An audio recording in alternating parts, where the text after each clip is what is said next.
Bethany Diaspora Church ki nungsizarabay chilinaw marup mapangsing Isor gi Thougatpa mapanang sisu Isor gi wahay si paraga pukning Thougatminabagi matam Nakhoibu phanghanbiba sigidamakta Isor bu hana thagat si loinana Nakhoi Isor gi wahay paraga Isor Nakhoibu khanghaningba takpiningba adu tamin na si ngasi akhoi gi text asi 2 Peter gi chapter 1 verses 12 to 15 masi akhoi pagani aduga maru oina Apostle Peter na thajabasingbu nauhauna na Nakhoibu Ningsinghannaba pukning Thougatpibagi wari adu akhoi yengsi verse 13 asi ay pathokchage hoi aina phiyum asida leiriba makhai Nakhoibu Tattana Ningsinghannaba Thougatpa Chummi Haina Khalli. Actually now sing Peter gi ministry asi makhal yamna lay akhoi uba phangi masigi mayam maraksida reminding believers thajabasingbu nohona na ningsinghanbiba Tattana ningsinghanbiba haibasi mahaki thabak mahaki ministry makhal amani aduga a personal and special way of looking at ministry yamna personal oiba special oina yengba yaba adugumba ministry makhalamani ma masamak nasu Ningsinghanbibagi ministry asi mana yamna special oina Khalli aduga mangonda yamna personal oiba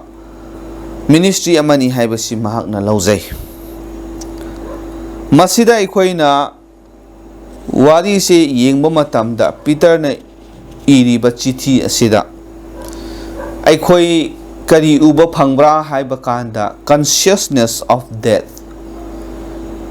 Apostle Peter na mahak sigadabagi matam asi naksalakle haibasi mahak na khangi actually now sing Isor gi wahay sastra se paba matamda sibagi matang asida soidana mak mioiba ikhoi sigani haibigi matang da takpi basi aikhoi na ui biblical teaching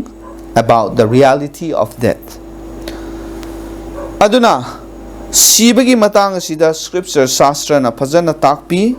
aduga the Lord Jesus spoke of his own death many times to his disciples Prabhu Jesu Christ nasu mahak na sigadabagi matang asida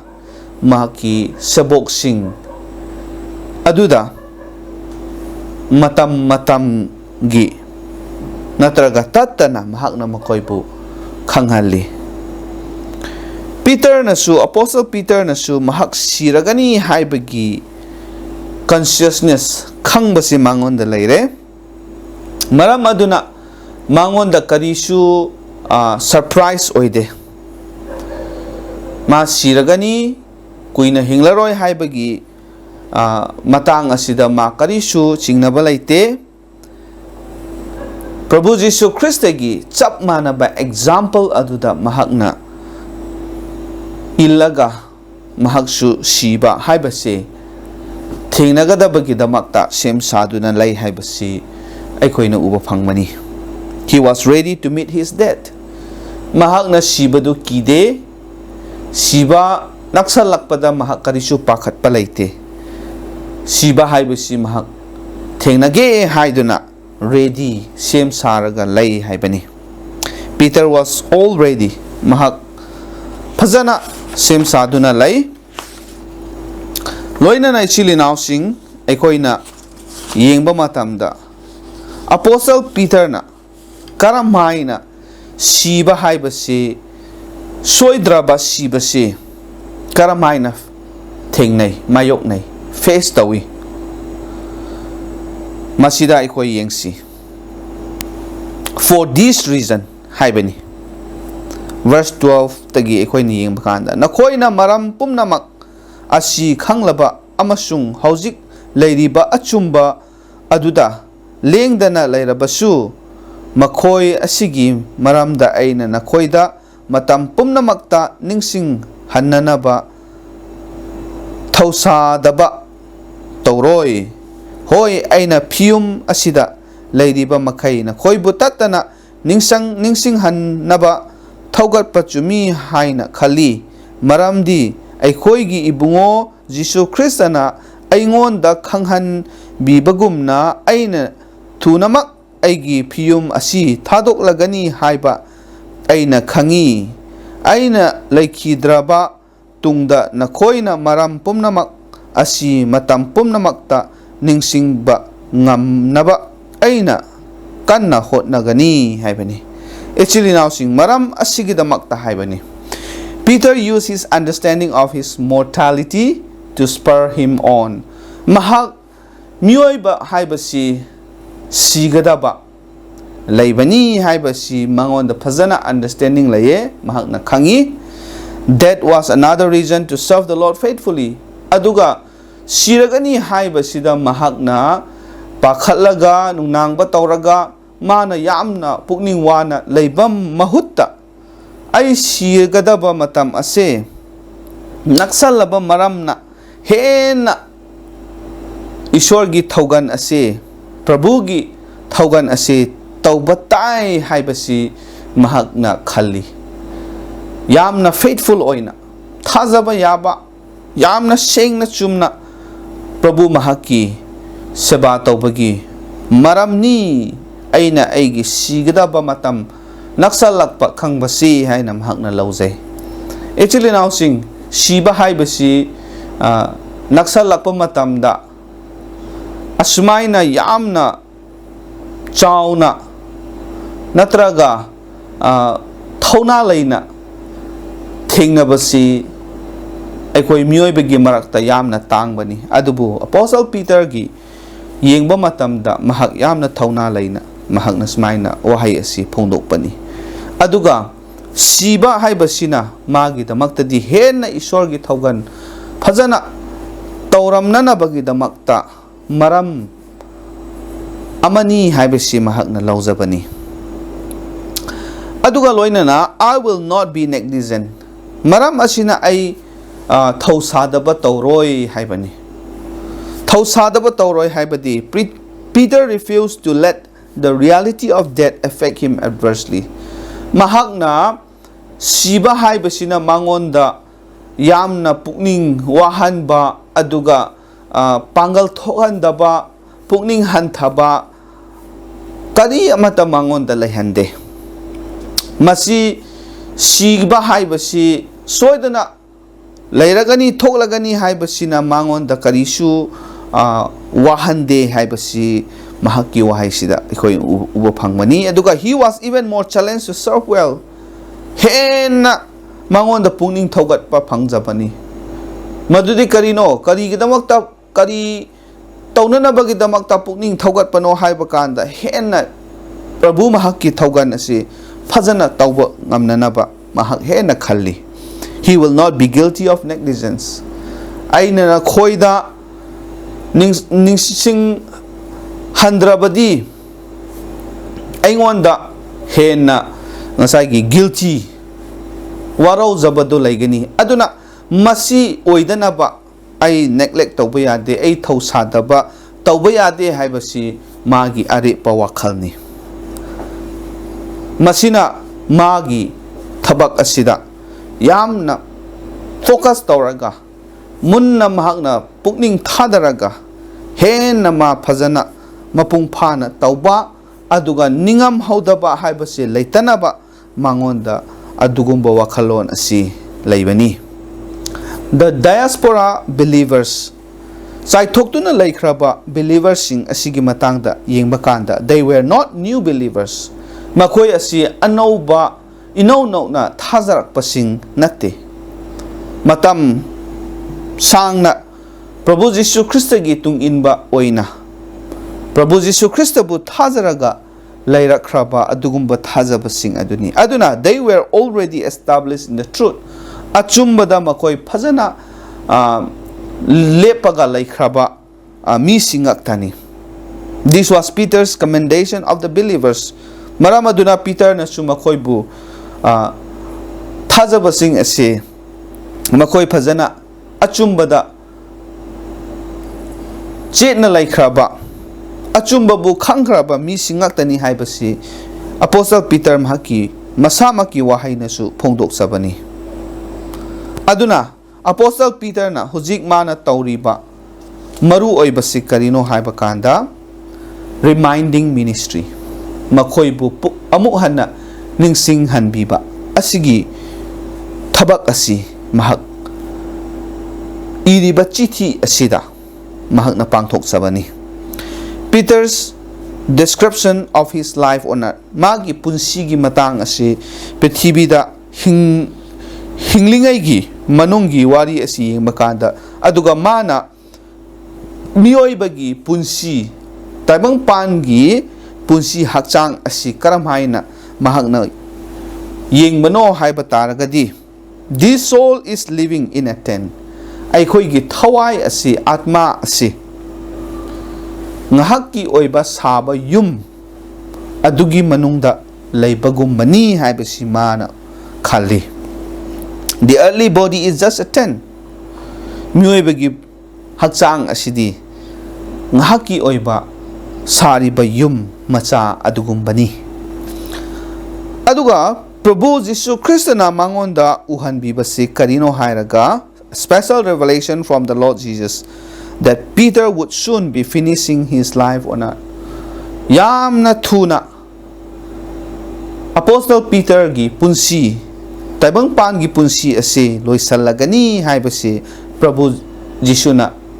mangonda uhanbiba khanghanbiba adu laibani. This was revealed to Peter. Peter ngonda mahak phajana khanghanbire aduda Peter gi determination magi ade pawakal asikarino yingba kanda he was determined to do all he can to serve the Lord.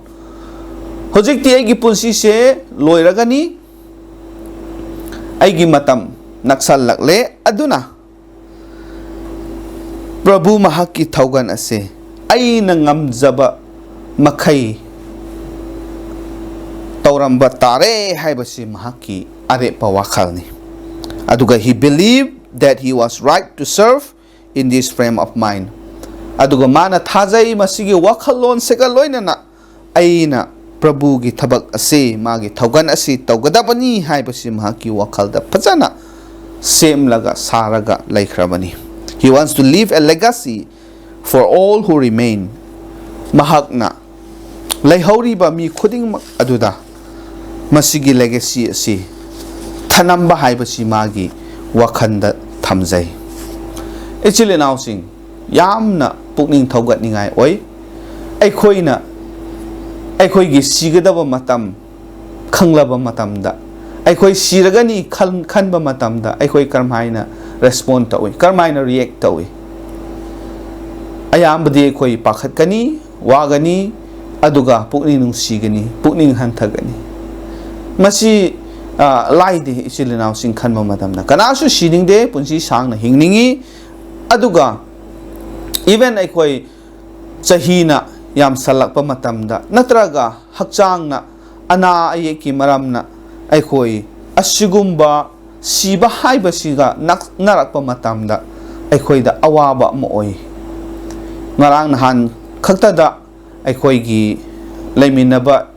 yum asi apartment gi thangnaba amada mama si huji kanna cancer laina na naraga lying raga asmaina ma punsi hingani aduga hingoi aduga naba phagani pharoi haibagi kanna smaina wakhalda awaba lairaga asmaina puning wana leiba matang makni aduda akhoi pratna tauba chali aina hangbani ima nangna nathanda leiba matamda natraga nungdangda ahingda tumba matamda nangi wakhalda kari khalli aina hangbani aduda mahak phajana khumbangamde maramdi wakhal si jat jat mayam ama khalle haibasi ekhoina dum wari sabada khangi ichile naw sing mahakki maithong yengba matamda yamna waba thamoida awaba lei haibasi yamna iseng sengna ingan ngana aina uba phangi ichile naw sing aigi punsida aina su adugumba stage aduda leiba tarabadi karam haina oigani haibasi aisu khalli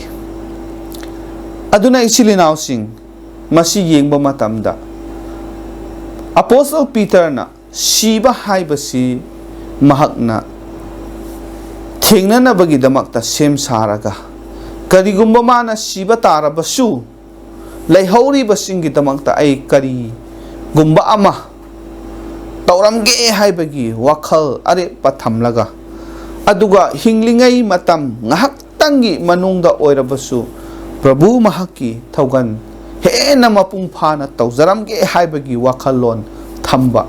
aduga mana hana takpi khraba mayam adu achumbasing adubu amu hanna nahona na ningsinghanbi bagi asigumba ministry ase mahakna amu hanna tawriba asi yengba matamda aikhoi gi damakta yamna puning thogat ningai oibani chilenaw sing aikhoi karam haina sibase thengnagani mayoknagani wakhan tawba mathau tabani chilenaw sing aduna ngasi aikhoi gi challenge aikhoi da puning thogat piningba wahai sing adudi karino haraga not to be fearful of that aikhoi siba haibasi kiroisi ki rabasu ki drabasu siba haibasi di aikhoi na thaidok pangamdraba lak kadawra raba adugumba thaudok amani aduna aikhoi da pukning thogat pibase isorgi wahaina karino haragadi thazaraba isorgi macha aikhoi di siba haibase kiroi dabani adugi mahutta kari tawgani to be prepared for that aikoi sibagi damakta sem saraga laigadabani haibasi masine hena maru oi aduga Apostle Peter gi example ase aikoi su follow tawgadabani to follow the example of Peter mahakna siba karam haina thengnari bano haibasi aikoi ngasi gi text asida aikoi pathokraban aduni aduna magi example da kari kari aikoi follow tawgadabano inba yabano haiba kanda to live for the Lord bravely Prabhu mahakki damakta yamna thauna phana hingba to remind others of faith in the Lord atoppa sing da su Prabhu gi thazaba Prabhu da thazaba asigi matangda hen amu ningsinghanbiba haibasi yamna darkar oi aroibada to leave a legacy to remind others of faith in the Lord masigumba legacy aduga kauba yaroidaba legacy ase wari ase mayamda thanamba karamba legacy no haiba kanda faith in the Lord Jesus Prabhu Jesu Christa da thazabagi wari Jesu Christa da thazabagi legacy ase atoppa singda thamlamba ningsinghanbiramba haibase masina khwaidagi afaba aduga aikoina tawbada phazaba achumba aduni haibasi ngasigi aikoina pathokchariba isorgi wahai asina takpibani takraba mipum khoding makki mathakta isorna hena thauna pangal happy boy isunu isorna bor pinabi boy isunu pratana tawsi wangthoi sing thoiraba sargada laiba ikoigi ipai bungo isor na hakpu yamna thagali ngasisu nacha ikoi bunung sibiduna nahaki wahai na pukning thaugatpibagidamagta nahakpu thagatsabani taminnakraba nahakki wahai asina aikoibu hena pukning thaugatpibu oisunu aduga karigumba aikoi ana ayeki maramna natraga chahi yamselakpagi maramna siba haiba aikoina thaidokpa yararoidaba siba haibasi lakpa matamda naksa lakpa matamda ngasi aikoina pathokminariba nahakki shastra Apostle Peter na thajabasingda iramba chithi asigi warolsing ase ningsanglaga aikoida hena pangal hapibo isunu thauna hapibo isunu siba haibase kiba laitana aikoina thingnaba mayoknaba ngamnanaba pangal pibiyo loinana aikoigi punsi telaba punsigi manung asida Prabhu Jisu Kristagi thaugan hena mapungphana phajana pangthok lamba ngamnana basu nahakna